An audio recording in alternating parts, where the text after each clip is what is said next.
Mr. Singhdeo, let me come to you. You've been part of the GST Council's meetings for long, sir.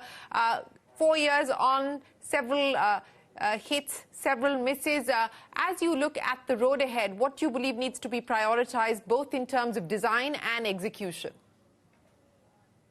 Good evening, Shirinji, and thank you for having me again on your show.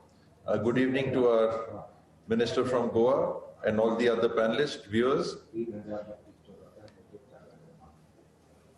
Fourth year completed. Happy birthday wishes are also due. And with that introspection, looking ahead, the pitfalls we've seen, the presumptions on which the GST Council came into being, many hesitations many states had at that point in time. And yet over certain basic principles which would uphold the federal polity to federal cooperation as it is, cooperative federalism as it is termed these days.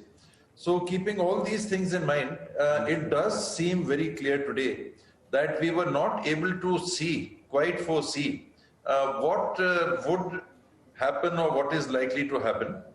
We did not foresee, I think, at that point in time, a dipping economy, an economy which dipped considerably.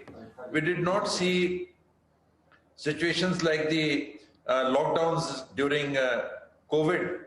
And we were not able to foresee how we would actually be able to provide the 14% protected revenue to states if there is a shortfall. So these basic issues have been there.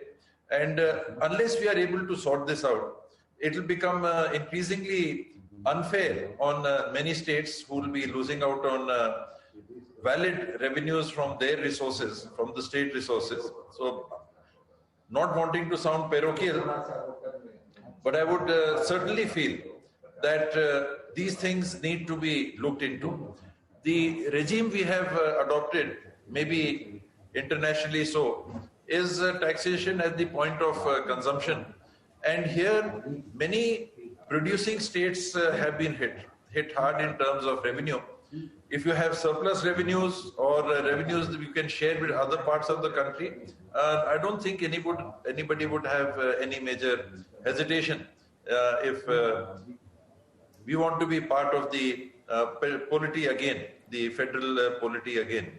There would be no issue on that. But a major fall in basic revenues for a particular state on account of the GST structure, on account of the basis of taxation at the point of consumption, then it becomes very unfair to some of these states. So how that can be worked out, how the protected revenue, 14% protected revenue which was agreed upon, can be looked into, that has to be ensured.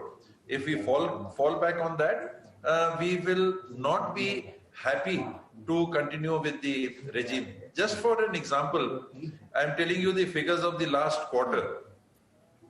Now the total revenue that Chhattisgarh, for example, has received quarter on quarter, 2,702.88 last year and 2,013.45 this year, a fall of 16%. So we've seen a fall of 16% on account of the revenue that is going to come to Chhattisgarh under the GST Act. So, you see the revenue that the state is getting from non-GST goods. From non-GST goods where we had 486.77 last year, this quarter, we have 822.42, which is an increase of 69%. So the revenue being made available to the state from non-GST goods is to the tune of 69% plus, even in lockdowns and second wave situations. Whereas the GST revenue that is coming to the state is minus 26%.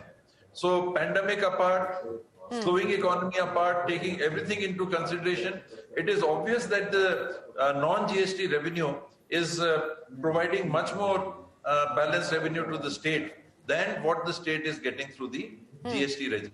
Overall, we are minus 11%. Okay. Overall, we are minus 11% for this quarter. So this, if this continues, Okay, and we so, are maybe minus part of two- the GST Council, yeah. we'd be very unhappy. We'd be very unhappy. Right.